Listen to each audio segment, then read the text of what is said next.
Guys, welcome in or welcome back. You're back here on the live stream and we're answering your comments with Mr. Egg.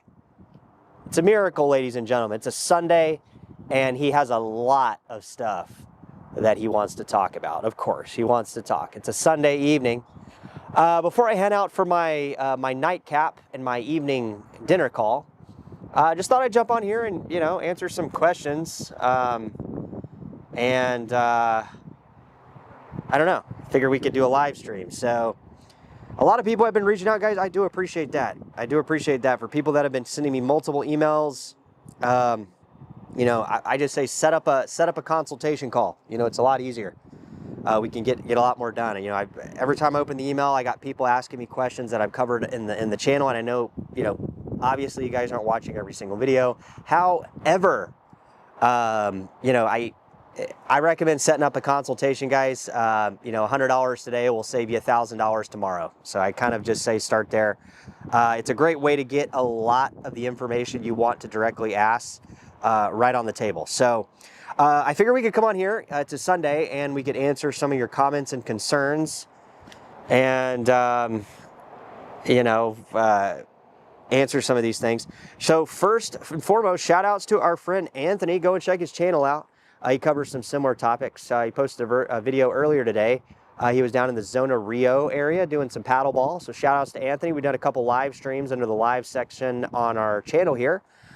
We did a video today and probably won't be doing any of those videos in the future because this camera I found is just not good for walk and talk. So I'll probably be doing the walk and talk videos probably from my phone. Seems to be a better way to stream it. So just FYI. But yeah, we did a Sunday walk and talk, kind of walking around Playas de Tijuana. And Anthony says everything is in a 5-minute radius. If you prioritize convenience, Playas is the best place to be. And I do agree with Anthony. I mean, honestly, guys, the best part about this particular location is the proximity to the border, to Walmart, to the gym, to restaurants, to nightlife. I wouldn't go, maybe not like club nightlife, right? But yeah, like the movie theater I go to quite a bit. We're going to be, I think, going to see a movie maybe later this week or something over there. We've seen we pretty much see every Hollywood movie that comes out. What are you doing? Every movie that comes out to theaters. So definitely take advantage of the proximity of being in Playas de Tijuana. And shout outs to Anthony. Definitely go check out his channel.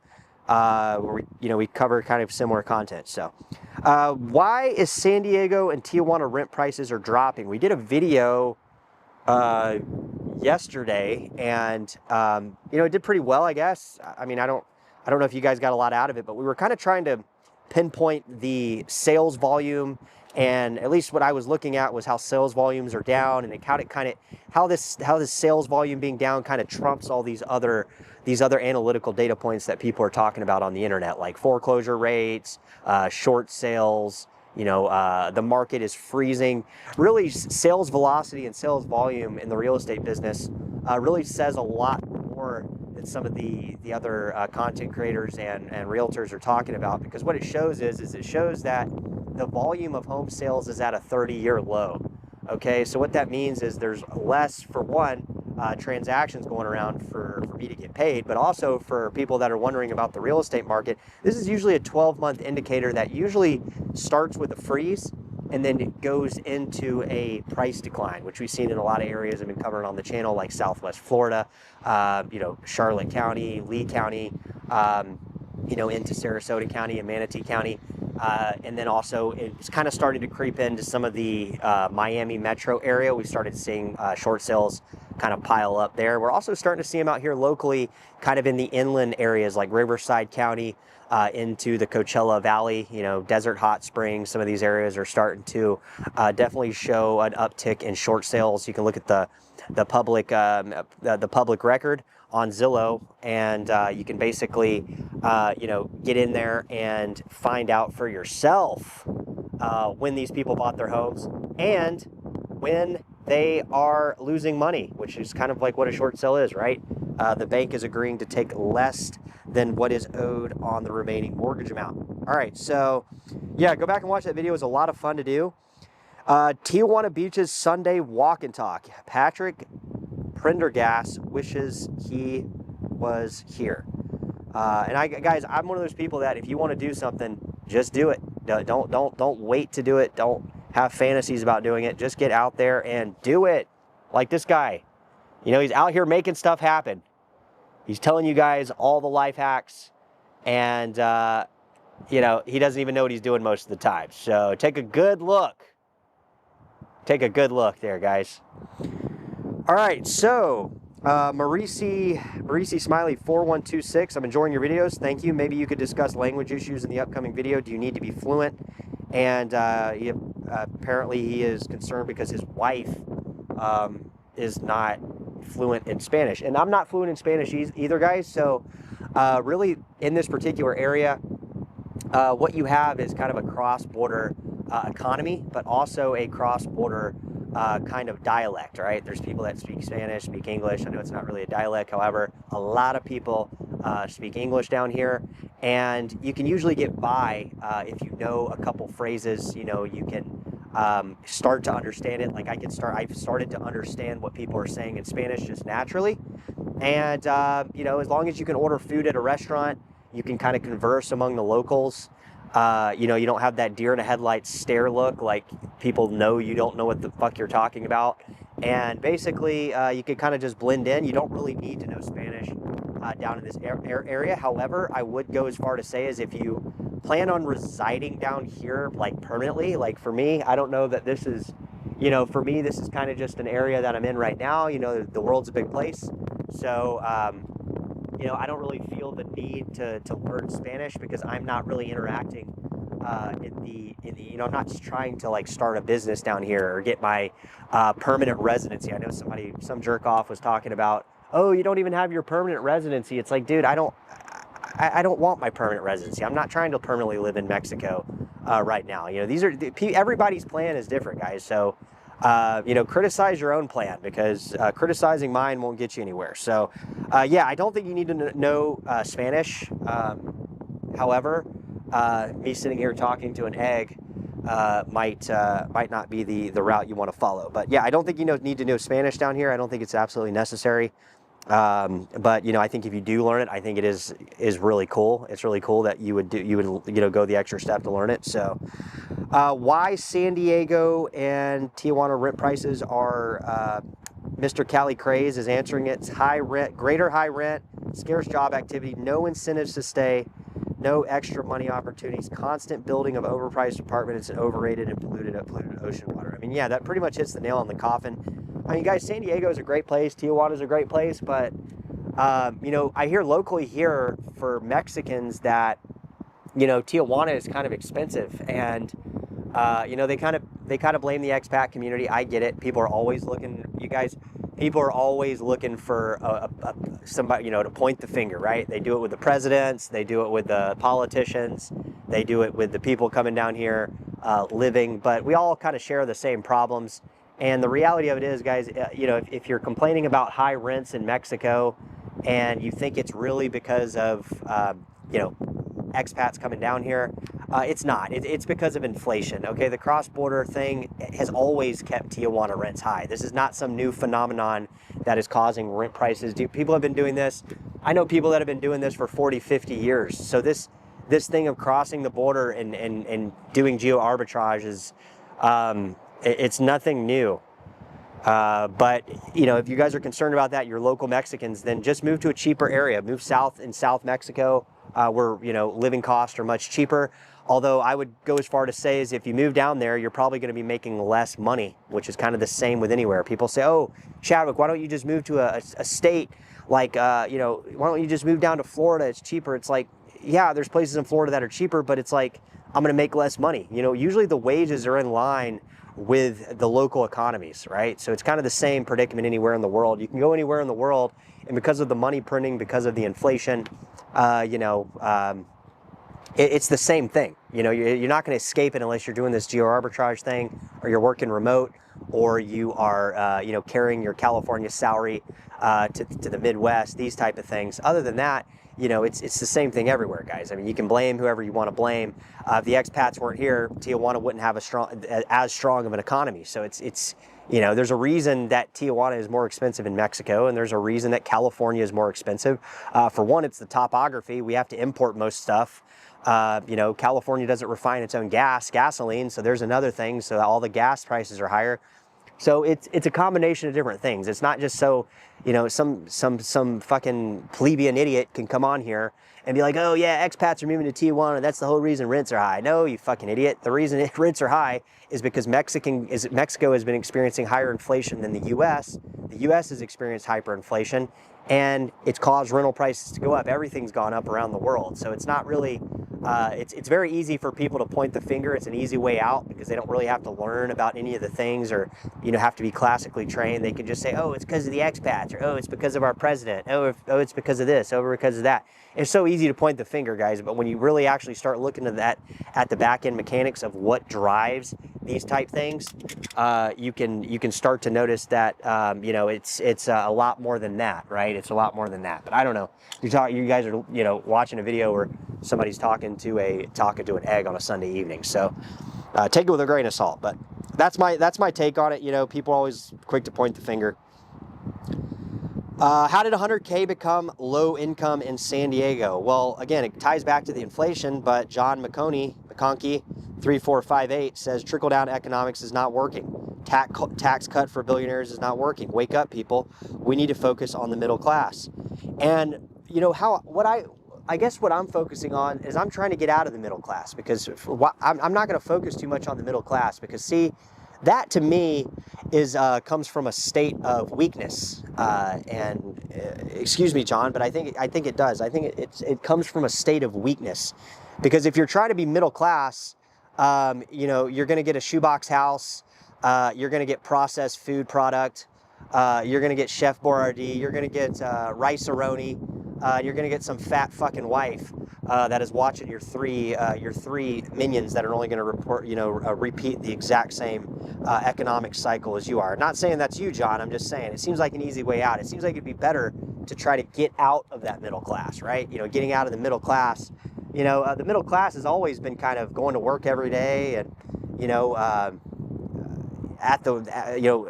serving the billionaires. So why not try to exit that middle class instead of trying to like fix the middle class? The middle class is going down the shitter. You know, if you focus on that, I think you're focused on the wrong things. But I mean, what do I know? You know, I mean, I'm sitting here talking to myself on a balcony with a potentially non-coated balcony where I could fall, talking to an egg. But it just seems like it's a better idea to potentially break out of the middle class. You know, why do I want to be in the middle class? Middle class, you know, they live a mediocrity life with a 40 hour a week, you know, paycheck. And that to me sounds pretty fucking boring. So let's see.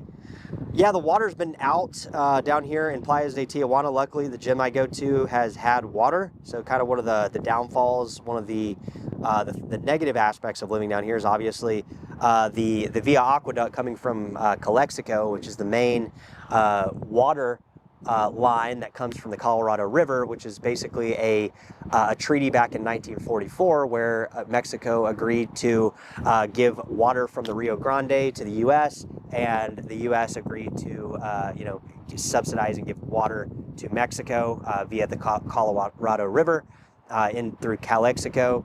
And basically we had a landslide down here on the side of the mountain over here, and it busted one of the main lines. So the water has been off. It's about 50% restored now. By Tuesday evening, I think it's going to be about 75 to 100% restored. And I'm sitting up here in a cliff in Playas de Tijuana, so of course, naturally, gravity and the way all that stuff works, we're going to be the last ones to get water. So been having to eat out a lot, and haven't been able to really focus too much on my gym. And that's why I called over Mr. Egg, see if he could help us out this Sunday evening and give us something exciting to talk about. So, all right, Monster Pig commenting on the rent prices in San Diego. A lot of people I know are defaulting on everything and plan on living in Mexico, so I am surprised rents are going down in TJ. So yeah, the rents are going down here locally in Tijuana beaches. I've seen it firsthand on Facebook Marketplace, and I've also seen the inventory shoot up. So what I tell people is if they're defaulting on their stuff in the US, I would really double think moving down to Tijuana with problems, okay? You don't want to move down to Tijuana broke. You definitely want to have a nest egg, and I wouldn't recommend like defaulting on everything over there and then trying to come down here and think you're going to worm your way out of the problems you created. I see people do that all the time.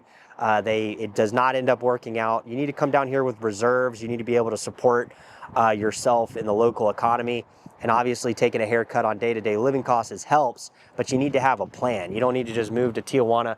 See, the same thing happens a lot of times with people in the U.S. That's why a lot of people are down with like immigrants and stuff going to the U.S. because they're like, yeah, you come here and take my jobs, you take my jobs. You hear all this stuff. You hear all these idiot fucking brainless redneck people say, oh, that's the reason the economy's bad. It's because the immigrants are coming in and taking our jobs. And that's like, again, that's pointing the fucking finger. You know, if the immigrants didn't come in, your fat ass wouldn't have a place to, you know, you wouldn't be able to collect your food stamps at the grocery store so some immigrant can check you out at the checkout line. So once robots are in place, you can shut your mouth, right? And it's it's like the same pointing the finger thing, right? It's same pointing the finger thing. So, you know, my thing is like, immigrants are cool, but the problem is a lot of immigrants, Mexico, Guatemalans, Nicaraguans, all the people that cross over into the U.S., they usually are crossing because they have problems. I mean, it's easy for a Mexican national to get a visa to come into the U.S. And conduct business, tourism, any of these things. And I know dentists, I know orthodontists, I know doctors locally here that I'm in contact with that are like I'm not friends with, but acquaintances with, and they all have U.S. visas. So the problem is the immigrants go into the U.S. with their problems, and then they rely on government subsidies and all these things, and it basically kind of creates this animosity among the local Americans and immigrants. But really, if these people had a half a fucking brain, they would realize what's going on here with the cyclical nature of our presidencies through the Republican and Democrat transitions, and we can see that this has always been the case with allowing immigration to come in as money printing happens, and then obviously the immigrants feel the void and support the economy while the dumb Americans that don't understand economics are sitting around going, oh well, it's the immigrants' fault, because like I said, it's so easy to point the finger at an egg, right? Now my point behind that is the same to your comment, is that Monster Pig, I don't recommend people coming down to Tijuana to save themselves from a problem. If you have a plan and you're coming down to Tijuana to leverage your plan, that is completely different than, coming down here and just hoping it works out. It's not going to work out. You come down here without reserves, you come down here, with problems, the problems are just going to follow you over the border. It's just how it works. Okay. It's life. You can't run from your problems. I would recommend, finishing out your lease like I did. I finished out my lease in Irvine, have a plan, basically, have a plan. So, Laura 361 Knife, life in the country is unsustainable, so people are leaving. Yeah, and people are leaving because, guys, the world's a big place, right? Like I said, I'm in Tijuana today. Next year I could be completely somewhere else. I'm back and forth. I mean, sometimes I'm over there, sometimes I'm over here. So, right now, do I see myself living in Tijuana forever? Again, the world's a big place. Maybe I'll have a home base here. It depends on, a lot of various factors. It depends on, for one, if I enjoy where I'm living. If I get to a point where I'm not enjoying living here anymore, of course, I'll pack up and move. I might live in, Florida. I might live in the Virgin Islands. I might live in, Mars soon, according to Elon Musk. I mean, it varies. It depends on what I have going on, what things I see lined up, and how life throws a curveball at you every time. So, I'm not trying to sell anybody on the idea of moving here. I'm just giving people the information. You can do what you want with it. I know we have people that are interested in it. There's definitely an interest in it, which is why we're covering it, obviously. And you know, past that, do what you want with it. I'm not trying to convince. I want to be clear. I'm not trying to convince anyone to move anywhere. I'm trying to convince myself on what I'm trying to do on a day-to-day basis. And as you can see, sometimes I don't have the greatest clarity there. So anyways, my point is, guys, is I'm not here to sell you on moving here. Do what you want. You know, the world is a big place. I would recommend maybe getting a remote job, or, you know, finding ways, alternative methods to subsidize your living, because I think, you know, for me, throwing $5,500 a month to live in a shoebox apartment in Irvine, California, while I'm, you know, barely able to save any money towards an investment portfolio, it was wearing thin on me. But did I just default on everything and leave? No, I finished my lease. I didn't just, you know, pack up and just say, fuck this. I mean, you know, even when business was bad, guys, even when business was bad, you know, I made it work. I finished out my 2-year lease. And, you know, after that, I moved into with a friend for a short amount of time, and then I moved down here, you know, and that worked out for me. And I think that's the best way to approach it. If you try to run from your problems, guys, I mean, it's Murphy's Law. It'll catch up with you somewhere. And, you know, you think things are going good down here, all of a sudden those problems will pop up. So I don't recommend doing that.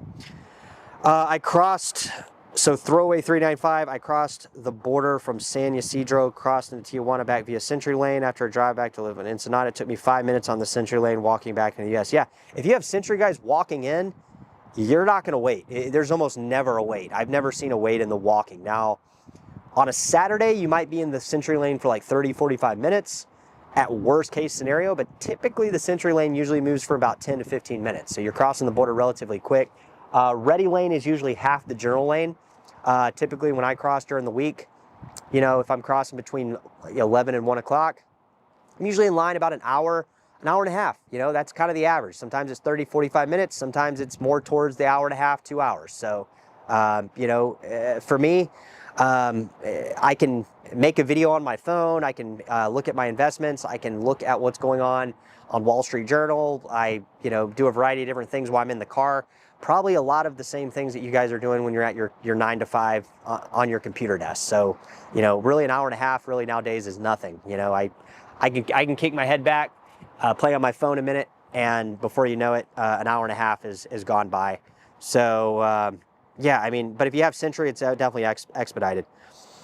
Love your simple depiction of Playa de Tijuana. The dog man was walking with the Bellman Mountain. Yeah, that's what that dog was that one day. I know a lot of people have referenced that video. So yeah, somebody hitting us up about Muslim Baba 6519 on some of our crypto content. If you guys know, surprising, this channel was actually a channel that was created in the crypto bear market in 2022, basically. And you know, obviously we still cover it. You know, we did a live stream last week. Probably do start upping the live streams with crypto content at some point as prices start increasing, which I do think they're kind of like already doing so. My portfolio is already up 10x in the last year. So I do think that's around the corner, but he does say Raven coin is 100x. So go back and watch some of that content there. Back to the rent prices in Tijuana and San Diego. It's like that everywhere in California. Lease and for sale signs all over the place. And guys, this is true. And like I said, I know I'm talking to an egg here on a Sunday night, but the rental inventory is increasing. All right. And they have massive plans over the next couple years. I think the plans will get halted due to the federal funds rate probably likely being raised by our new federal chairman. But they have huge intentions of building multi-family dwellings across the U.S. side of the Mexican and U.S. border. Okay, and I think that's going to have some type of tied into potentially a distillation plant where they recycle wastewater, you know, into Tijuana, right? I think there's going to be some red tape that has to cross there, but I think there's some kind of stuff in the background happening that I'm not really hearing about. So just keep in mind that is potential coming here. So. All right, so you were all smoking Ivan Playas. So you're all smoke and mirrors. You don't even have your real estate broker's license online. It shows your broker of record is at Visionaire Real Estate Inc. If you Google your company website, you go on our agents page, everyone is Asian except our friend Chadwick. You must have had some serious Asian fever in your younger years, or you're working for the Chinese CCP. LOL. Your mailing address to the real estate salesperson license is in Lake Elsinore, to a home that you don't own on a title. You were filming from a shitty sedan bragging about making six figures. I've been in real estate. I've been in real estate since 2012, and the top performer daily drivers do not have shitty cars. Tijuana is merely a pit stop, not a place to set your roots. Stop trying to convince people that Tijuana is better. You moved to Tijuana because you couldn't hang and took the easy way out.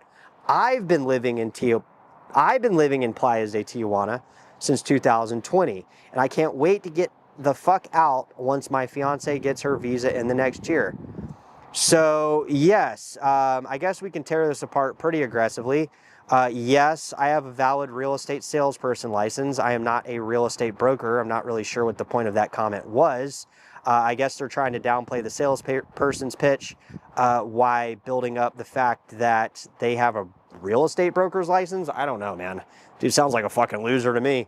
And then if you go to the website, yeah, my broker is Asian, and yes, I have been interconnected with the inter-Asian community because I, for about 5 years, was living in Irvine, California, which if you had half a fucking brain, you would have saw that on the website, and you would have probably been able to put two and two together, but I digress. Your mailing, so yes, my mailing address is to Lake Elsinore because that's where I resided for quite a while before moving down here. And you're talking shit about my car. So, I mean, dude, I had a Tesla. Go back and watch the Tesla video I did when I turned my Tesla back in because it was overpriced. Like, what the fuck? You see what I just said about the Tesla? It was about just as stupid as this person's comment. And that's somebody that is a hater. And, you know, I don't see why people spend their time doing this, guys. You know how much time I spend in my day or my week or my life going to YouTube channels and criticizing people that are actually out here trying to produce content that is valuable to a lot of people. So I don't know, maybe you haven't seen my channel, but maybe you should watch some more videos and change your mindset, because you've been in here, you hate Playas, but you've been here for 6 fucking years. I don't know why it's taking you 6 years to get your wife or your fiance or whatever a visa, but you know, you must be moving at a snail's pace, guy. So you know, I don't know why you're worried about what kind of car I drive and how much money I make, and why would you? You know, why would somebody? How much time do I spend? Let's move on. This, like I said, fucking idiot. All right, Jedi Miller returns, and then we got a comment right under it. Tijuana rocks, guys. Like I said, I'm not trying to get people to move to Tijuana. I'm just putting the information out there because I didn't know it was out there. So, like, I don't see where these people come up with these type of topics. So. Why San Diego? From what I've read, the Gringo Gazette, the Tijuana slowdown is due to the excessive cross-border wait times, which are now approaching 6 hours at certain times. The delay is due to increased customs and searches on the Mexican side, and the Baja officials are complaining to Mexico City about streamlining it. The summer season is the most lucrative time of year so far. It is way off. This border crossing issue into Mexico is so bad that the cost of savings to commuters isn't worth it anymore.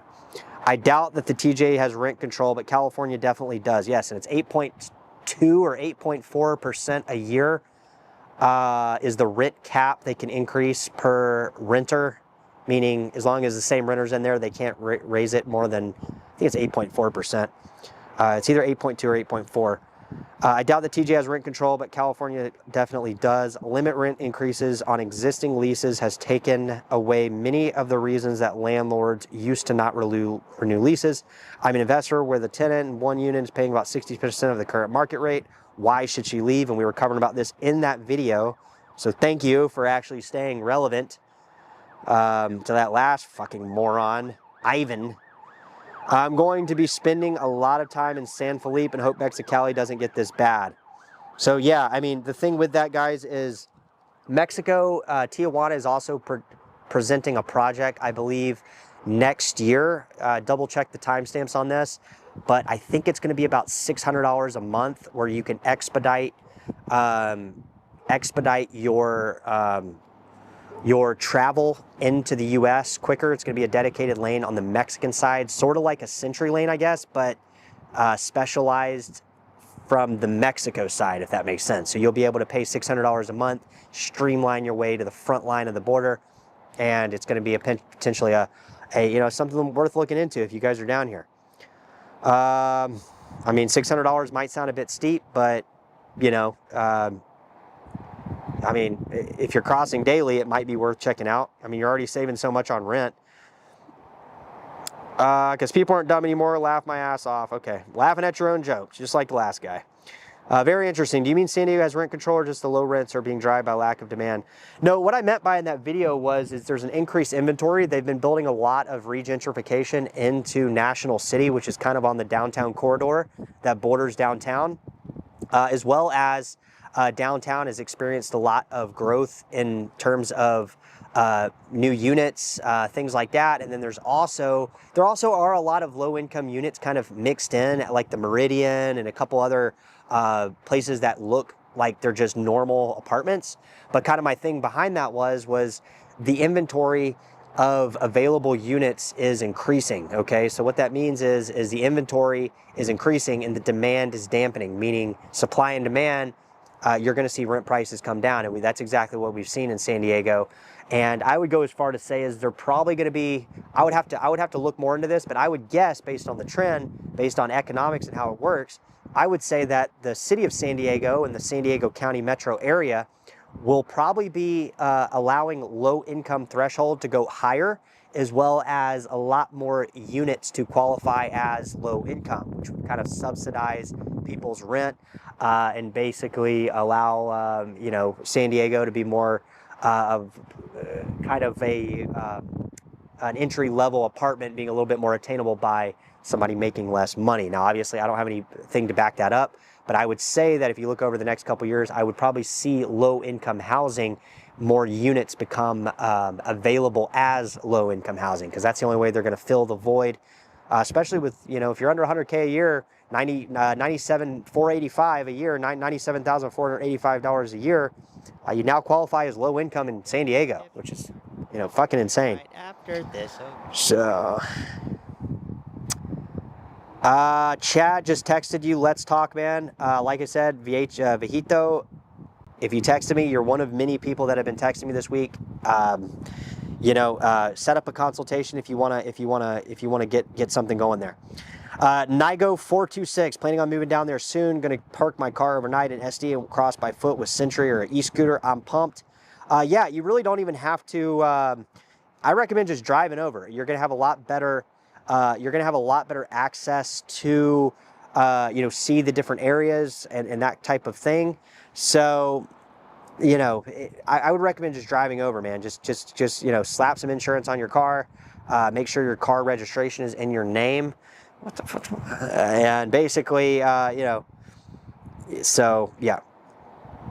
A couple things going back here. The streets don't look much different here than in LA. Yeah, I mean, they're pretty much the same. I mean, I can go into Imperial Beach and some of the side streets, guys, because of the way that property taxes work and the fact that people have been in these homes for multi-generations and they're paying literally property taxes on their homes as if their home is only worth $150,000.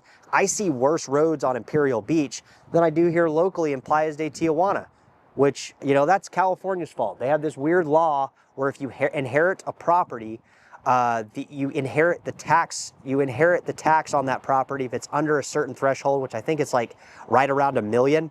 And then if it's over that, if your house is appraised for over that, you just pay the difference in the amount. So you have it's so weird. It's like somebody in the same street can be paying 10 times the amount of property taxes is half the neighborhood. And that's why you have a discrepancy in, infrastructure in some of these cities like Imperial Beach, Chula Vista. It's because these people have had their homes in their family bloodline for generations, and it tinkers over into the actual infrastructure repairs and things like that. And it's not really fair. I mean, is life fair? No. I mean, is it good for the people inheriting the property? Yes, but it makes California even less affordable. And I don't think people should, I don't think people should pay less taxes simply because they inherit a home. If you can't afford to sell the home, they should have to sell the home, which would create a increased or less. It would increase the amount of inventory for the homes available, therefore playing into that lack of demand and lowering the price values for these homes, and people would actually have a fighting chance on buying a home nowadays. And they would, if you inherit a house, you should pay what the people in the neighborhood buying the homes are paying. You shouldn't pay, a fifth or a tenth of the price in some cases. Like I said, some of these cities, and it's why the infrastructure sucks. It's just. It's the wrong way to look at it. So I think that'll wrap it up here. We're coming here about 35 minutes. I hope I got to everybody's comment that I could. And like I said, if you want to set up a consultation, you're free to do so. I definitely think it would save you a lot of money. And if you're interested in selling your property on the San Diego side, or you're interested in buying a property, I have a couple pocket listings right now that we could talk about locally in the downtown area, downtown corridor, Chula Vista and such. So reach out to me, and we will catch you guys very soon. Take care. What are you doing? Is that the live stream? That was it? Damn.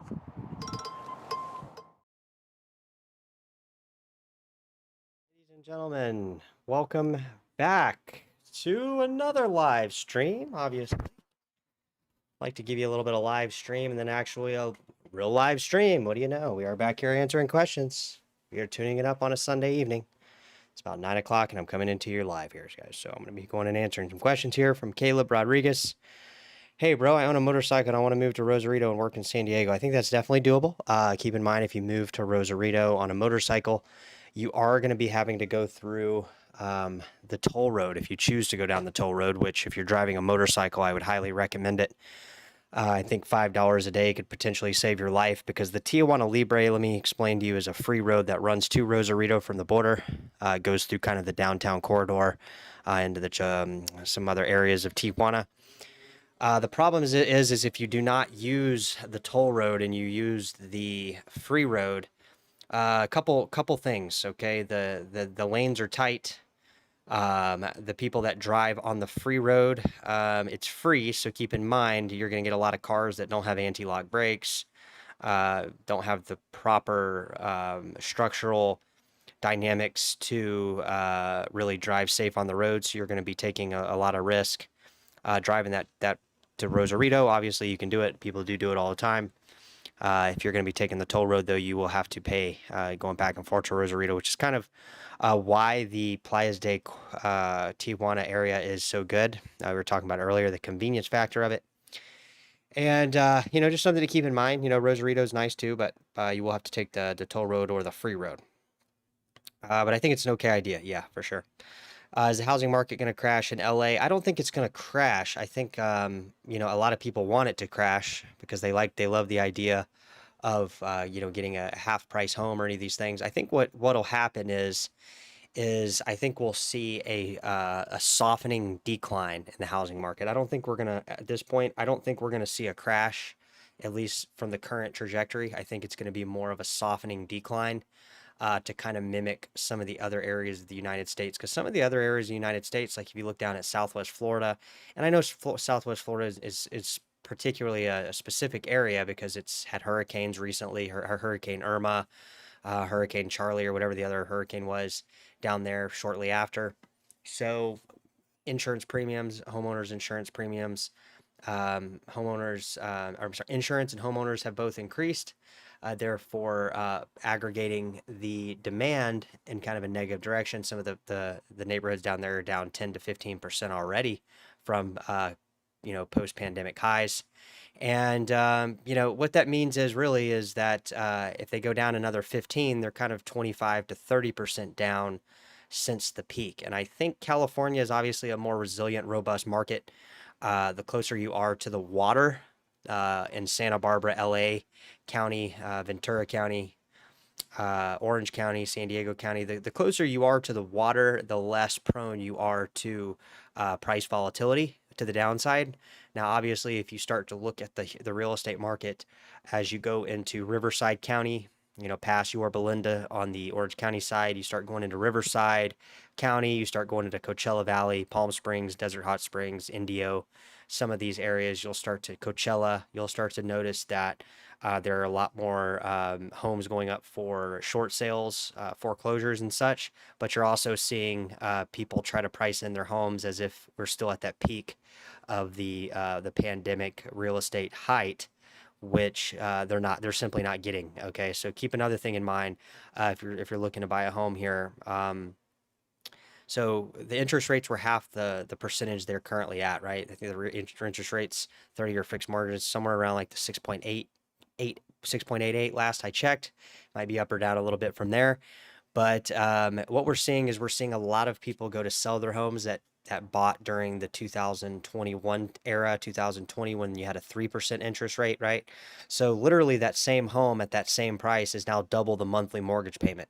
So we're seeing a lot of people that just recently bought during 2020, 2021 that are currently trying to offload their properties or get out of their properties or short sell their properties, meaning they can't afford their half the mortgage rate of somebody or half the mortgage payment of the new buyer coming in that's going to be paying double the mortgage rate or the monthly mortgage payment, right? If the interest rate is 6.88 and somebody has a 3.4% interest rate, the same property listed at the same price, the new owner is going to pay double, right? Double the monthly mortgage payment. So just keep that in mind. It's something that I think a lot of people are overlooking. So I think we're going to continue to see a softening in the inland counties of California, right? Riverside, Coachella, in the any of the inland cities, right? We're starting to see kind of the price volatility affect them to the downside. Yeah, what is it? The farther you go away from the beach, the more you're going to. And I was trying to think of the up and coming area that was popular for military people. What is it called? Yakima Valley, or something like that. Anywho, they're all the farther you get away from the ocean, guys, in simplistic terms and straightforward, the more you're going to have price volatility to the downside, and you might see properties come down anywhere between 20 or 30% over the next year or two. I think. Again, this is my predicament, just because we're seeing the sales volume slow so much that it's hard for me to kind of say, all right. Even if they drop the interest rates, you have all these people that are ready to buy. All the people that were ready to buy took advantage of the interest rates at low percentages during COVID, and they're locked in. So their monthly mortgage home payment is not really in line with the current inflation economy that we're currently live in. It's kind of detached from that. So they can't move, because if they move, they're going to pay more somewhere else. You see what I mean? So that's kind of the Southern California thing in a nutshell. If you go to other parts of the US like Austin, Texas, Houston, Southwest Florida, and even into Miami and other areas, Jacksonville, Florida, other southern states, you're starting to see more of a downward trend. All right, so that's kind of the Southern California housing markets. Thoughts on San Felipe? I think San Felipe is cool. I've actually never been. I was thinking about maybe taking a road trip down there. I think it's about 5 hours, 6 hours from here. Somebody's told me they can get there in 4, but I don't know. So San Felipe is on the Gulf of Cortez, I believe, on the inland side. So it's the closest beach to people in Arizona. So a lot of people in Arizona tend to go there rather than, Rosarito or whatnot, because it's so much closer. The thing with San Felipe, from what I've researched, and again, I haven't done too much research about it, but San Felipe is kind of a small city. They have had a lot of people kind of, move there during the COVID era, but there's not a lot of, it's kind of small feeling, right? I don't think there's anything wrong with that.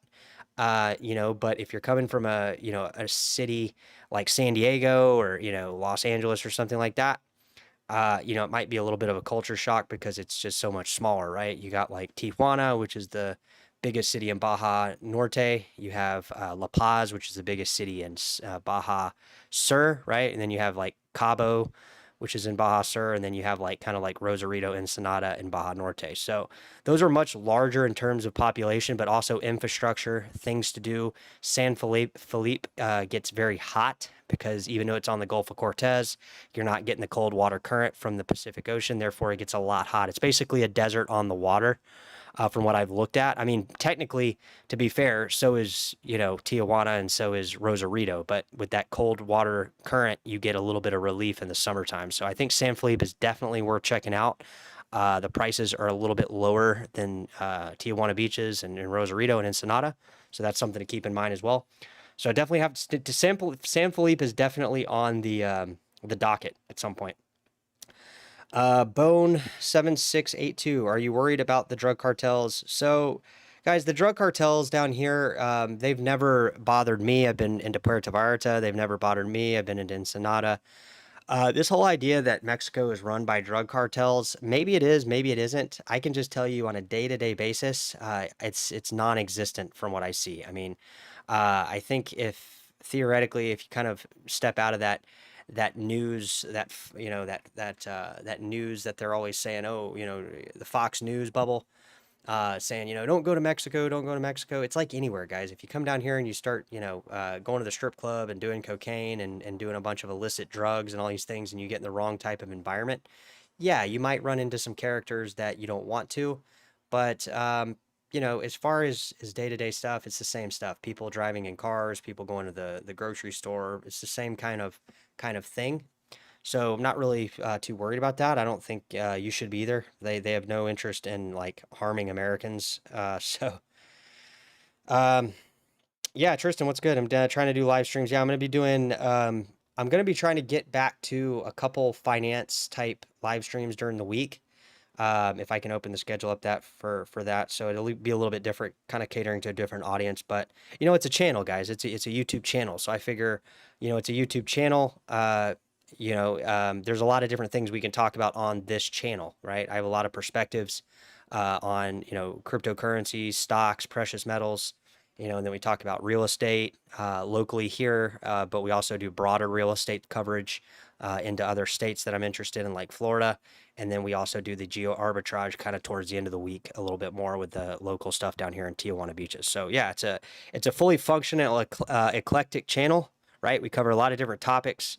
And, I think that's great because, we have a lot of stuff that a lot of people are interested in. So, um, my, hey man, glad you're doing a lot. Yeah. So Tristan, my job would pay me 102K a year if I transferred to SD. Enough, you think? No debt or kids. Yeah, 102,000 in San Diego.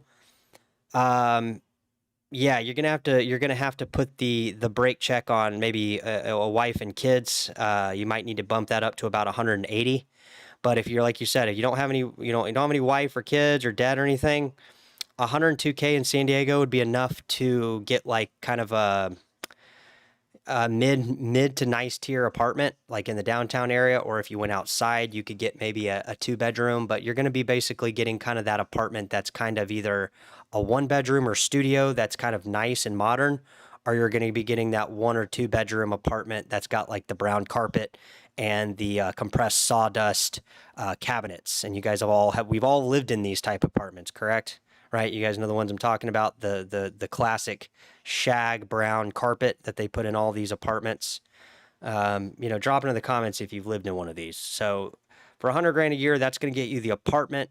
If you have no debt and you have no car payment, and you live downtown, you're working downtown, maybe you don't want a car, you probably could save, I would say maybe 2,000 a month towards maybe an investment portfolio or anything like that. I don't know how much they take out of your check for medical insurance or 401k or retirement or any type things. But 100K a year in California breaks down to about 66K a year after tax take home. So I would say you're probably in the 68 range, right? 60, 67. So that gives you 67K divided by 12 gives you your monthly budget. I don't like to spend any more than 20% of my monthly income on housing because I like to do stuff. I like to go out and eat. I like to put investments aside for, investments. I like to put money aside for various things, for car repairs, things like that. So I think you could do San Diego for 102K a year. Just keep in mind, $97,985 a year, and we covered this in a video the other day, might be worth checking out, is considered low income in San Diego. So just kind of put everything in perspective. 100K a year might be great if you're in like, I don't know, Kansas or Oklahoma or something, or Arkansas, which, at that point you're doing pretty well. You can probably buy a house, you can do various things. But in San Diego specifically, with the cost of living, $97,985 is considered legally low income for a single person. So just kind of to put it in perspective, I think you can do it. You might, consider maybe getting like a nighttime part-time gig somewhere, like, whatever, driving Uber, maybe working at a restaurant as a waiter, maybe doing some type of night job to kind of put money aside. 102K is not going to give you by any means in San Diego like a lavished lifestyle. Now, if you take that income and you come down to kind of the Tijuana, Rosarito area, then your money's going to go, your spending power is going to increase probably 5 to 6 fold. I would even maybe say as far as 7 to 8 fold, because you're kind of in that upper bracket. So, just kind of keep in mind, it kind of depends on what kind of lifestyle you want. For me, I'm of course interested in making as much money as possible, but there's also kind of a specific lifestyle I want. I don't want to be waking up at 7:30 in the morning, rushing out the door with a piece of toast, running to my job that I don't like, and sitting at a desk for 9 hours, okay, only to get off during rush hour to go squeeze in a gym workout that I am so tired I don't even want to do it at, to come home and do it for 5 days a week only to recoup and do my laundry over the weekend. So there's a very specific lifestyle that I want. Obviously you want to make as much money as possible. Just keep in mind that 102, I think you said 107K a year. That's going to give you that you're going to be kind of in line with the normal living costs of living in San Diego. I think you're going to do well, but you're going to have to continuously press to make more income, or continuously navigate a way to get out of the quicksand, right? Because you're just going to be spending all your money on living costs, right? That was what we were talking about, I think a little earlier in the pre-recorded live stream, and then also earlier this week. I was making 120K a year, and I wasn't able to save that much money. I mean, I had a Tesla car payment. I had a apartment in Irvine for 3K, and I had what I thought was a life, but really it was just me going back and forth, treading water. So just keep in mind, I think you can do it for 102K a year. I think that's what number you said. Yeah, 102K a year, but just keep in mind, if you're trying to start a family or whatever, if you want to date and go into the dating scene, that's not going to leave a lot of extra money for that. So just keep it in mind. So yeah, immigrants do help America, guys. I know we have people that think immigrants are the arch nemesis, but without them, all the people on welfare in the United States wouldn't have anybody to deliver them food, or bag their groceries, or do any of these low-wage jobs that they're apparently too handicapped to do. So just keep in mind. And they do this all around the world, guys. Every time there's a money printing fiasco, like during COVID, where they just endlessly print money and inflation runs wild. Look at France. That's why they try to play it off like the mass immigration thing wasn't like a part of their plan. It was always a part of their plan. They print a bunch of money. They relax immigration laws. They let people come in, and then those people coming in fill the void of the money printing and allow there to be some type of baseline economy, so the economy doesn't collapse. Everybody can't be. That's why you're having such a problem in South Korea right now. Everybody wants to be a financial millionaire. The problem with that is that's not how the world works. Okay, the world needs ditch diggers too. All right, so just keep it in mind. It's all a plan. They print money, they allow immigration to come in, and then they pretend that immigrants are the problem. You get some type of Republican dictator type president like Trump, and he blames the immigrants while simultaneously continuing to print money and tightening the borders at the same time. And it's just a cycle, right? They print money, immigrants come in, they blame the immigrants, they tighten the borders, and then they print money again. So it's just a cyclical nature of how modern day economy works in developed nations. Okay. All right. So let's see what else is going on here. Probably didn't know how to have a probably didn't know how to have it as a premiere live instead. Okay. All right. Cool comment, dude. Anything else? What's up, Jolly? What's going on? Yep. Janet, hi. What's going on, Janet? Will Martin hates TJ but loves in TJ. Yeah, I mean, there's a lot of people that like talk crap about TJ, but they leave like continuous comments about Tijuana. Like Tijuana is just like any major city. It has its problems, it has its good, its bad. But a lot of these people, guys, I think they wouldn't be happy anywhere they live. They're just kind of like these people that just like hate their lives and they could be rich and live up right on the beach in San Diego and they'd still have something to complain about. So. Saving money is making money. Yeah, and saving time is making money, guys. Like we live in a time where a lot of people don't want to do the traditional 9 to 5, especially if they're not even getting ahead, right? And I think that's why what I wasn't dogging the middle class earlier. I was just saying it's kind of a hopeless idea and ideal to get behind, right? Because if you're in middle class and you're working a 9 to 5 and you're, just making ends meet, you're really just at that point sacrificing your time to exist, right? Because you're not living, if you're just working at a job you hate all the time, and maybe you don't hate your job, right? There's plenty of people that love their jobs. I mean, I love my jobs. Any job that I do, I love, and it's just a matter of how much time during the week do you want to dedicate for the weeks, the months, and the years at making another company or individual money while simultaneously you kind of just staying the same, right? Like if you're making 100 grand in a year in San Diego, you're not ever going to own a house. You're not ever going to be able to afford to uh, I mean, start a family, really. I mean, you could, but you're going to be on welfare and you're going to be on, food stamps and government subsidies, and you're going to be just, I mean, who wants that, right? We like to think we live in a world where you can make enough money to do all these things while putting a little bit of money aside to get ahead for the future.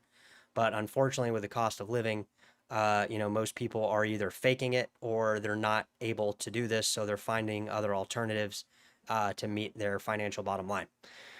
All right, so yeah, this one's live, right? We're live earlier. It's a pre-recorded live, and then we come on after the pre-recorded live to talk about stuff. Yeah, we are live.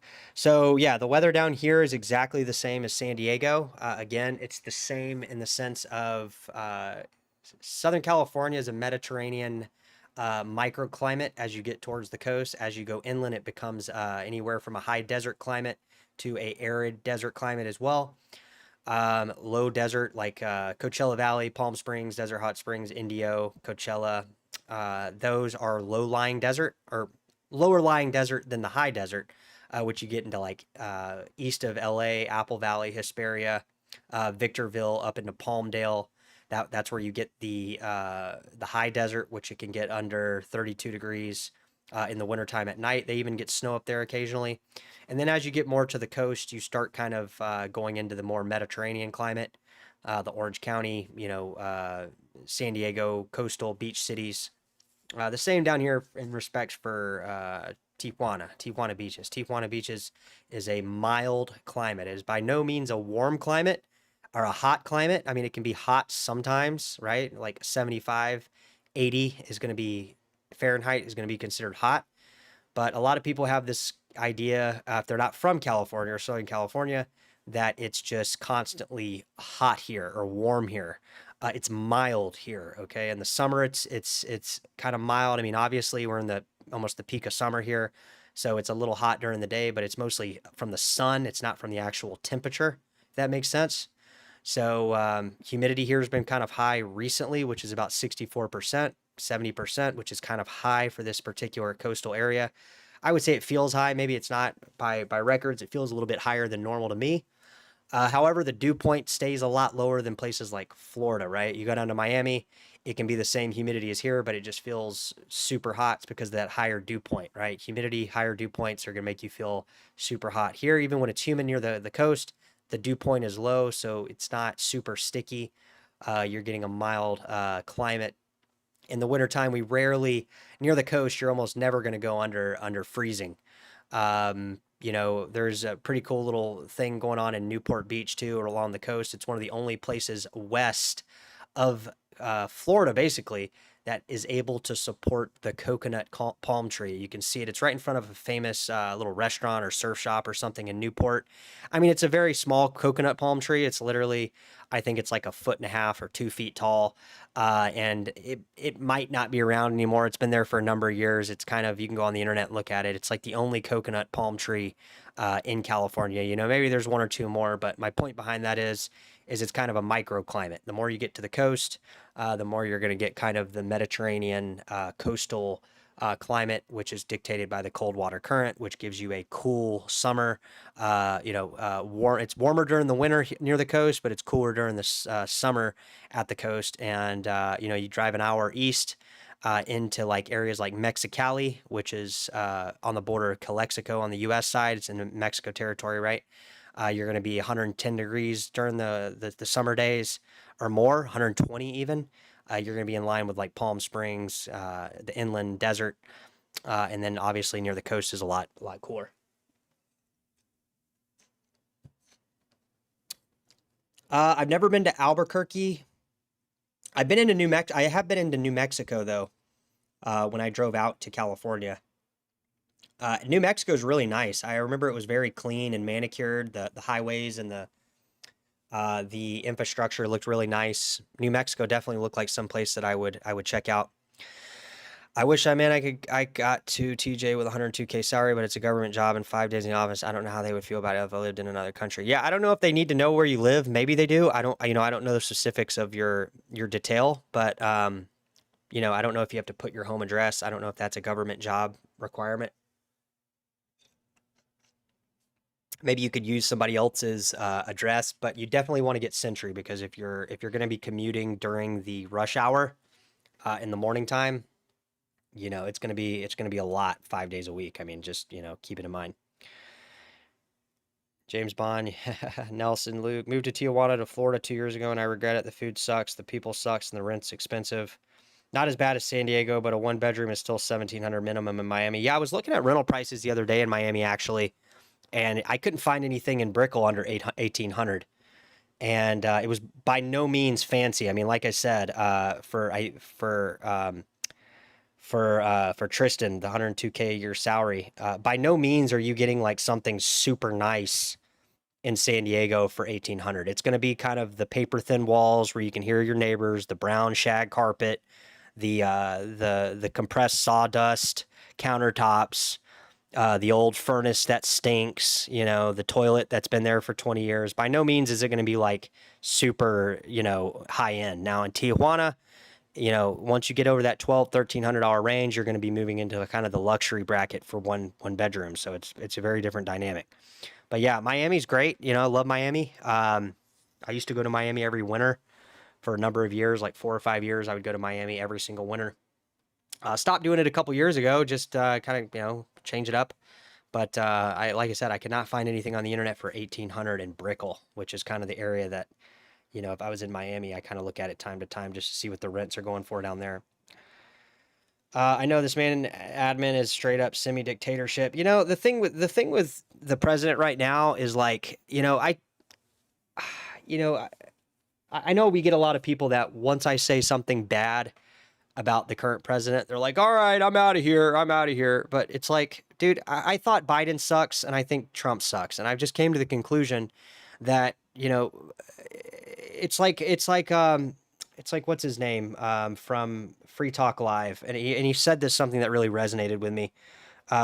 What's his name? Ian from Free Talk Live, Ian Freeman from Free Talk Live. He said something a couple years ago that really resonated. It's basically like a libertarian talk show that has been syndicated for a number of years. They were talking about Bitcoin when it was under $1. But basically he said this: all politicians and all people in government, in terms of the leaders, the superior order, and the ladder of chain up and everything, they're all lying sacks of scum. And I mean, that couldn't be more true. It doesn't matter what country you go to. Most of the government officials that are, at the top are just lying sacks of scum. So, I mean, it's like, I'm sure midterms, I think midterm elections are like 100 days away. I'm sure we're going to see the Democrats kind of come from the sidelines and at full throttle. And then what? I mean, what are they going to do? What did Biden do that was so great? Nothing. fucking inflation. I mean, yeah, he curbed inflation a little bit, but I mean, and then we had the Trump crowd, like, yeah, Trump, America first. And it's like, look, okay, what are you guys saying now? Like, what's your what now, right? They got nothing to say. So it's kind of like I try to stay out of politics. I just think, like I said, I think they're all lying sacks of scum. So let's see here.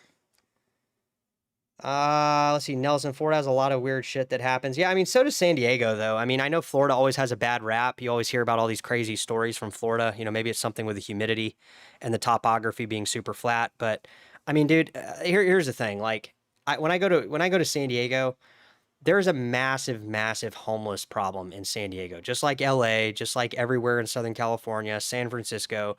Like, I had some people I was talking to yesterday, and they said Miami does not have the homeless problem as San Diego. Now, I have nothing wrong with I have nothing against somebody being homeless, right? I don't know the circumstances of how they ended up there, but a lot of weird shit. Like, the other day I saw somebody literally taking a shit in broad daylight on one of the main roads in San Diego, just in the middle of the road, just taking a shit, literally, just pants down to the ground, taking a shit in the middle of the sidewalk. And people are just walking by him like there's nothing going on. Tijuana actually does not have a massive homeless problem, but I did see one of the craziest things the other day, and I was going to share this with you guys. I guess I can do it now. So Tijuana has like only a homeless problem right at the border line, like right near the riverbed right there, the Tijuana riverbed. They kind of like section it off where they kind of let homeless people kind of congregate. Other than that, you don't see homeless people in Tijuana. It's just you don't see it. Like especially where I'm at near the beach area. I saw a guy the other day. I told you guys in another live stream we did, walking down the street, and he was obviously on some type of drug, acting erratic, looked like a homeless guy. The cops pulled him over just because he was walking down the road. Like if you're out of place, you're homeless, you're in the wrong area, they're gonna pull you over. But the other day, I was on the way to work. I saw a lady in Tijuana completely butt naked. I mean, she did not have any clothes on at all. She completely was naked, walking through, zigzagging through the border weight line. She was obviously mentally disturbed. I saw her then pick up what I thought was a water bottle and start dumping water on her head, only to look at it and find out it was somebody's urine that had peed in a bottle and left it there. And she was pouring it all over herself. She kind of walked over to the casino area, but she was butt naked, not wearing any clothes, not sure what was going on, obviously not in the right mind. But like even with that crazy thing in Tijuana side, you just do not. Once you get out of the little borderline right there near the Smart and Final corridor, out of the little downtown part, there is virtually no homeless people. You do not see homeless people at all. It's completely homeless person free, which is kind of the opposite of San Diego, right? San Diego, you have like a million and up condo per unit, and you have people at the bottom, smoking crack. So. The only good thing about Florida is the weather. I love Florida. Yeah, Florida's cool. The thing with Florida is depending on where you're at in Florida. Like I really love Southeast Florida. I really love like kind of south of West Palm Beach down to like Fort Lauderdale and Hollywood Beach.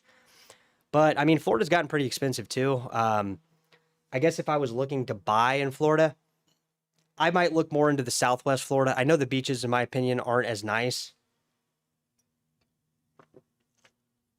But I mean, there are some good beaches. I'm not saying there's not. Like Fort Myers Beach is nice. Clearwater Beach is super nice, but Clearwater, Sarasota, that area is, it's pretty pricey as well. And if I were to buy a house, guys, when I do buy a house, I'm not making payments on it. I'm just going to buy it in cash. So it's not going to be something that I'm financing. So for me, I've been looking at like Charlotte County, Lee County, Fort Myers. You can get a house for, pretty nice house for like 300K, right? Like pretty new, like built within the last couple years. I mean, it's not going to be some luxury place on the water because I don't want to pay the property taxes for that, right? I mean, even when you have the house paid off, you still have to pay those property taxes every single year.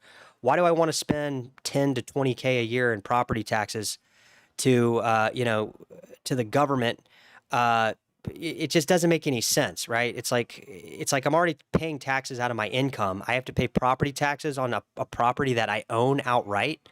And then if you're in like a newer development, like a lot of these in California, like in Irvine, they tax you twice. They put a Melrose tax on your property as well. So it's like, I know there's different dynamics for why people pick certain neighborhoods, school districts, and these type of things. But for me, I want to buy a place in cash that has low property taxes, right? So it's a different thing. I don't want to, I'm not ever going to have a mortgage. I don't want a mortgage. I have no interest in making a mortgage payment to pay interest on a house. When I buy my house, there's places across the U.S. I could buy a house right now, but I do want to be kind of near the ocean, right? Florida kind of offers kind of a unique dynamic where you can get a, fairly new house, at least in Southwest Florida, for about 3 to 350. And it's nice. It's really nice actually. I mean, some of the houses are, if you were to get them on the other side of Florida, they're gonna be 500-600K, and they're gonna be right next to each other. You get a little more land. There's more development and stuff, more room for growth. So, that's one of the areas I like. I know everybody likes different areas, but as far as owning a home in California, I would not own a home in California. And I don't care how much money I have. The property taxes alone, it doesn't matter how much money you have. You're literally paying so much in property taxes per year just to maintain the home.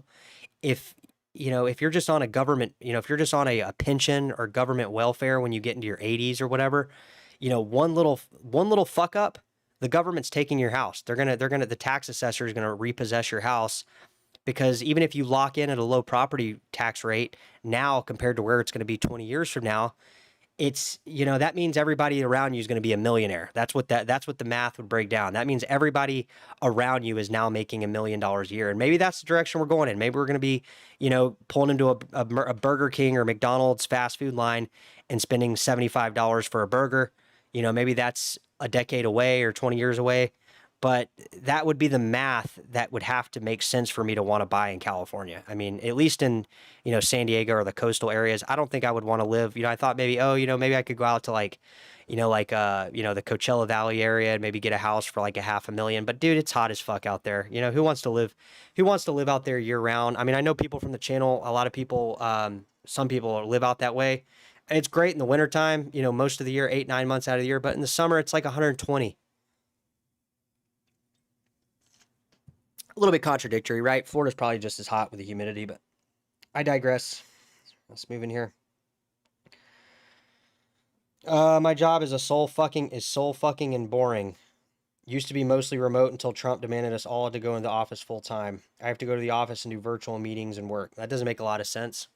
Seems like you could do virtual meetings virtually, right? Remotely. Once again, your commentary is on the money. Refreshing to listen, like-minded individual. Nice. Appreciate you, Shovelhead. Jolly, love Florida, one of a kind place. Can you tell us a bit about yourself and where you're from and raised, if you don't mind? Yeah, so I grew up in the East Coast. I grew up in a suburb outside the Atlanta metro area called Kennesaw, Georgia. I moved out to Southern California in about 2011. I kind of bounced around Orange County. I lived in Costa Mesa, Newport Beach, Irvine, for about 13 years, I guess. Yeah, 13 years, 14 years. I briefly lived out in Lake Elsinore. I helped a guy find a house out there. I rented a kind of this studio apartment he had in his house. And I've been down here in Tijuana and Rosarito and back and forth between here and Lake Elsinore. I do go back to Lake Elsinore a couple times a month, and I kind of rotate my time in between these two areas. Let's see here. Only good thing about Florida is the weather. Yeah. Yeah, I did live in North Florida for a little bit during the summertime. We had a little beach house down there in Destin, Florida for a while. But most people live in Florida are not from Florida, including me. Yeah, where do you live in, Jolly? Where are you living? Are you in Florida right now? Have you seen Hunter Biden's interviews? He's actually awesome. I haven't seen Hunter Biden's interviews, but I could check him out. Biden actually had a lot of job growth during his term. Yeah, Biden, the thing with Biden is it was better than it was now. I just like to point out that by no means is any politician going to come in here and fix the problem that the last presidency left us, right? And that's kind of true in any case. I feel like they don't usually do the right thing, right? That's all I'm saying. They don't usually, all the things they say they're going to do, it's kind of like a half-assed sandbag job version of it, right? It's like, and it's very contradictory. They like both the presidencies. They contradict themselves a lot in their actions and what they say, and then the actions. I kind of didn't like how Biden came forward and was just like, "All right, COVID's over. All right, we're done with COVID now." It's like it kind of just kind of put it. It made me even kind of like be a more of a skeptic towards the whole pandemic thing, because it's like, how are you going to come in here and just say it's over now? Like the focus still should be how bad they fucked up things during COVID. Like, I don't see how we're just six years past COVID, and like the topic isn't how fucked everything was from what they did during COVID. And I know it was President Trump, but my point is it's like it's just they focus on the wrong things. The problem in present day things that we should be fixing. All this talk about AI, they're saying, oh, AI is going to do all these things. It's like, all right, once AI solves a cure for cancer and global warming, like an actual literal fucking cure for those two things, I'll buy into it. But it's the same load of horse shit from every presidency. They always promise all these things. Things are going to be so much better. We're going to give back to the common man, and it's a load of horse shit. They say these things while simultaneously lining their pockets, and doing side deals with things that only self benefit themselves. I mean, look at Trump, for God's sake. I mean, he launches the meme token. He literally, I have so much footage on my computer of just Trump bad mouthing cryptocurrency for like forever, and then all of a sudden he's a pro crypto guy. He comes out with a trading cards and like these NFT trading cards, and he launches his own meme token and like all this garbage. And you know, this is the person I'm supposed to believe, right? And the same thing with Biden. Like, we can always look back and say, oh, it was better than it is now, but it's always that, right? It's always we look back and we say, oh, it was better than it was now. I think it's a fair statement to say that it seems by the actions of every presidency and world leaders around the world, they really don't have the general populace in their best interest. They say they do. They might vote towards it. They might promise it. They might say it. But at the end of the day, the actions are not in line with what they talk about, right? There's never been a presidency other than maybe Obama that I can reference in my head that was giving us free health insurance. Remember that Obamacare? That was really the only benefit I've gotten from any of these presidencies, at any of them. I can't think of one singular incident where I've been like, oh man, this president has really helped me out. And maybe they're not supposed to. My point is I think that, as me being a libertarian, I think the presidents and governments around the world should be less involved in our lives, in our day-to-day lives, right? I'm not saying we should live in this lawless, decentralized fairy tale world. I'm just saying that the narratives that are pushed just seem kind of stupid, right? Like, why isn't the main narrative how to drop the carbon emissions, right? Why isn't the narrative fixing global warming, or rising sea levels, or and people might say I'm a tree hugger, right? Oh, you're a hippie, man. Just, well, the world runs off fossil fuels. Yeah, I know that, but like, we have nuclear energy, we have nuclear fission. There are ways, if we were to do it right, where we could have a lot less pollution, right? Like, why are we not giving the green light to all these companies that could really light speed ahead and get cancer saved, right? Or cure cancer, right? And I'm not saying there's a cure for cancer. I'm just saying that it's like you have to go through all these little red tapes, and you have to get all these people to sign off before things can start moving, and it's just the wrong system. It's like this issue down here in Tijuana with the sewage runoff into the Pacific Ocean. It's like they've been talking about this shit for 50 fucking years, man. It's like, and they keep pointing the finger at each other. They keep going, oh no, Mexico, it's Mexico's fault. Oh no, it's your fault. And maybe it is Mexico's fault.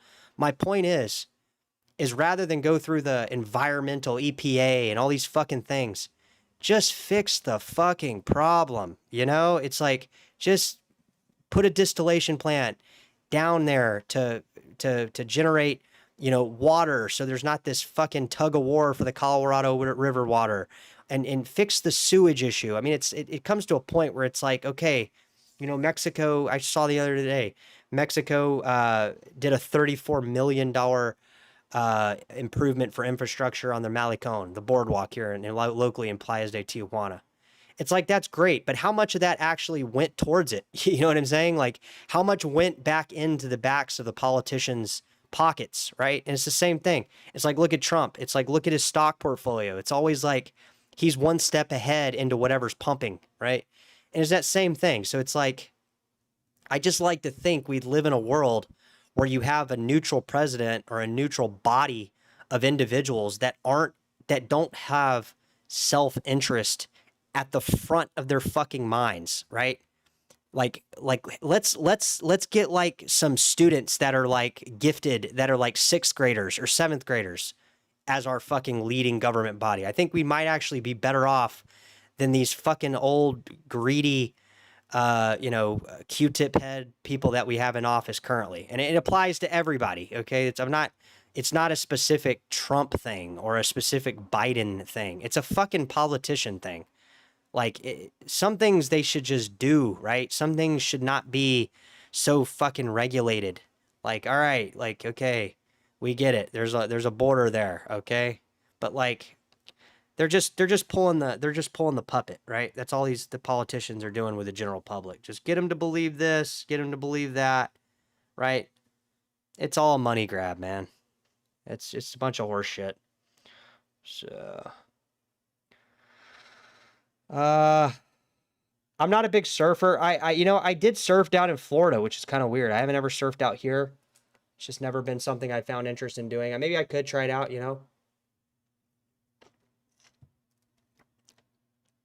Uh,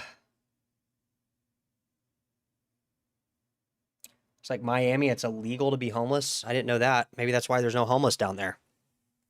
But then it's like, where do the homeless go? They got to go somewhere. It's not that Miami doesn't have homeless, but yeah, maybe it's just not visible, right? I mean, Nevada's got a lot of homeless people, but they're all living in a lot of them are living in the underground sewers along the city. So it's like this weird dynamic of that. Take a few more comments and then we'll wrap it up here. It's about 9:30 my time. You can't even find a one bedroom for $2K in Brickell. West Little Havana, 37 in Flagler, paying 25 for one bedroom parking. It's nice, but yeah, and I mean that's like National City here in San Diego. Like, Havana that's probably a gentrified area, right? It's probably kind of spotty in some areas. Not that it's a bad thing. I mean, you go where you can afford, right? Let's see. All intentional. Pompano Beach is getting ghetto. I think Pompano Beach has been pretty ghetto for a while. I mean, unless you're right on the coast. Just like I mean, if you're like west of the the intercoastal, if you're like west of that, it's just like Palm Beach. You go into Palm Beach, it's multi-million. You drive over the intercoastal, it's like, ghetto, right? I think that's most of South Florida. I mean, at least from what I remember. Unless you get down into like some areas of like Hollywood or Boca Raton or, North Miami Beach is getting, a little nicer.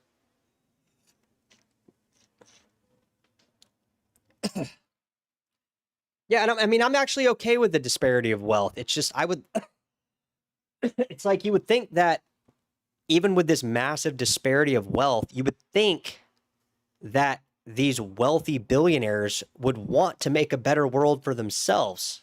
You know what I mean? It's like you would think these wealthy billionaires here locally in Tijuana would just want to be like, all right, guys, I'm tired of smelling dog shit every time I come around, Zona Centro or Centro. I'm tired of, the amount of money that they have.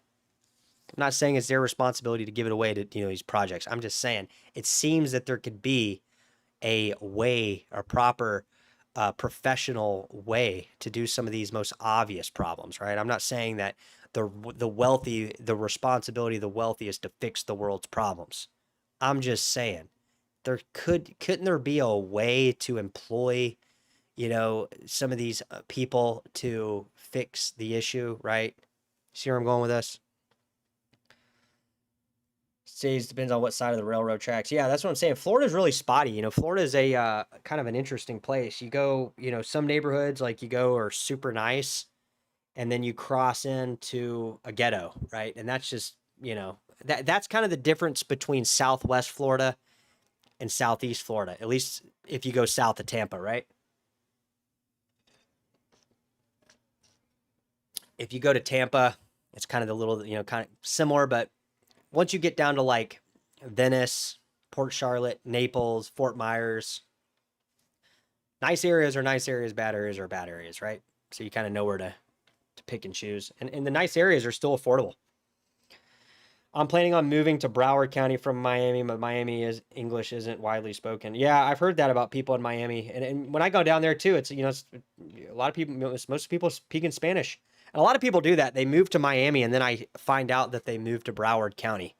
So I think maybe, for people interested in moving to Florida, maybe just go straight to Broward, right? Broward or Palm Beach County. Oh, I didn't know you were 15 years in Rosarito. Damn, we were here for a while.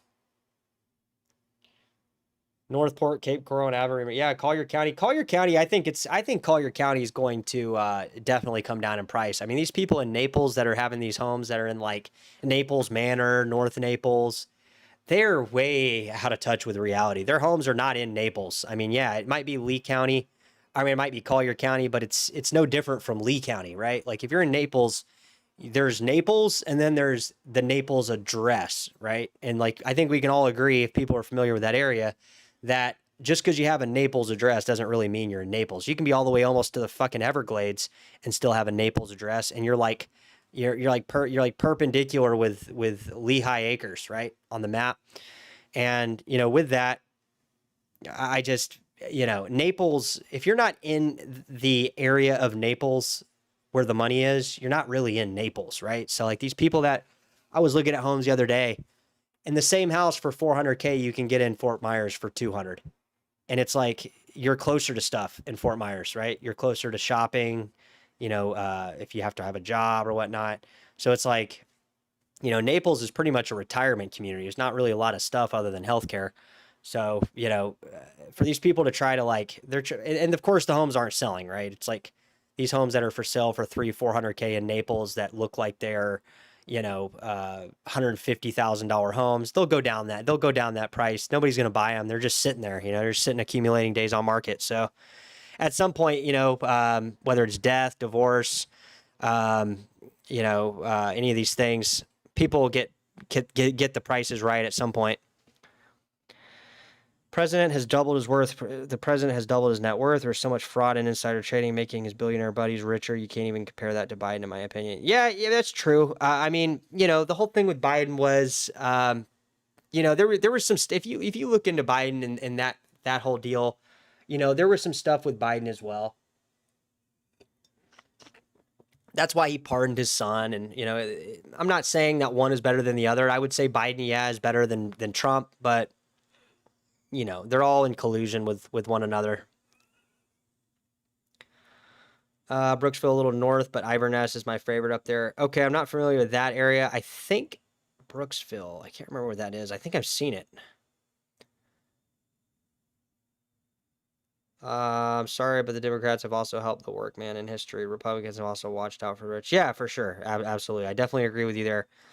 But yeah, I mean, like, could we maybe get a libertarian president one time? I'm just saying, I'm just throwing out there. I know it's not going to happen. I'm just saying, like, could we be hopeful, right? Maybe it's not such a red and blue thing. Maybe it doesn't have to be such a red and blue thing anymore. Maybe we do need something a little bit different, right? Maybe just a president that doesn't fucking endlessly money print. Maybe that would be a presidency that I would be for, right? Just stop the money printer for a couple years, let the economy crash and recalibrate. I mean, I think that would be the best thing to do. But yeah, I do agree. Biden was definitely better than Trump for sure. It definitely, we did see a curve in inflation. Asset prices were at least crashing, which was good, right? I mean, I'm not saying it was good, but it was, right? The affordable choice for South Florida, talk about people moving and buying in Port St. Lucie. Yeah, Port St. Lucie, man, it used to be really affordable, man. That used to be the place to go, especially during COVID, but COVID really changed that. A lot of people that were in Broward, West Palm, they went to Lucie County. And what about Stuart, Florida? Like that area 10, 15 years ago, or what, 20 years ago, probably now at this point. Yeah, 20 years ago, I remember going through Stewart and there was like nothing. There was like the Walmart, right? I mean, it was like, I looked at some of the home prices in Stewart and I couldn't believe it. I think they have a really good school district there. I think I saw one of the listings. They were talking about the school district. And maybe that's why, but yeah, Stewart County, man, or Stewart, Florida. I think it's Martin County, I think. Martin County, maybe. Lucy County is Port Lucy, and then you got Fort Pierce. I don't know if Fort Pierce is in Martin, but yeah, the Treasure Coast right there. But Stewart used to be really, really affordable. It's not anymore. It's like the place to be. But I think places like that, like Port St. Lucie, Stewart, I think those places are way overvalued. I think they are. And I think they're going to be more in line with like the current values of Port Charlotte, right? And I think Port Charlotte and some of these Lehigh Acres, man, there's just so much inventory out there. It looks like, I know I follow a couple of realtors down there and they say that the buyers are picking up, but I'm not seeing it. I'm just seeing these homes sit on the market, especially when you get out to Lehigh. I mean, it's like, dude, how many homes can you build out in Lehigh Acres and expect there to be a demand? I mean, all those people commute to Fort Myers, right? Yeah, appreciate you, Tristan. And again, I'm not dogging um, President Trump. I'm not dogging Biden for people wondering. I just don't think they tell the truth, and I think at the end of the day, a lie is a lie, man. And sometimes you should just do what is good for the people. I mean, that's what a president's supposed to do, right? At least back in our little fairy tale minds, we think that's what they should do. However, they don't, right? So the South Florida breakdown: Miami-Dade, 90% Spanish-speaking; Broward, mostly white and black and some Hispanic; and Palm Beach County, mostly white and some black and Hispanic. Yeah, I mean, that sounds about right. That sounds about Florida. I mean, San Diego, it's crazy, man, is like in San Diego, it's kind of weird because I don't really see the difference in Mexico and San Diego. Maybe it's just the area I'm at, but it's the same skin complexions down here in Playa de Tijuana: light color Mexicans, dark color Mexicans, black color Mexicans, white colored Mexicans. Same as San Diego. I mean, it's like, it's just, I never thought Mexico was like this. No, because libertarians, they don't believe in any government at all. The country would be ran by corporations. I think you're more thinking about anarchists, but there are liberal anarchists, or what is it? It doesn't matter.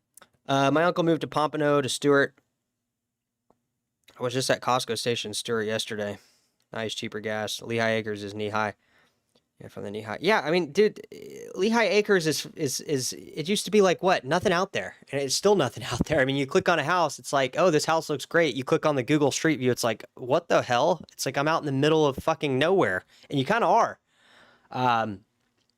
For the most part. I mean, you kind of are. I mean, Fort Myers is what, 35 minutes away? It's like, it's not even really a beach feel anymore. All right, guys, I think that's going to wrap it up for me. We've been coming on here for about an hour and a half total with the live stream and everything we've been going on. So if you got any last-minute comments, throw them in the comments now. And as you guys know, I am not on Twitter X. I got banned a couple years ago. So you guys could share the video. It'd really help the channel out and get more people down here where we could have dialogue. But if you like the video, you guys know what to do. So talk to you soon, I guess. I think I'll wrap it up. All right. Talk to you guys later. Take care.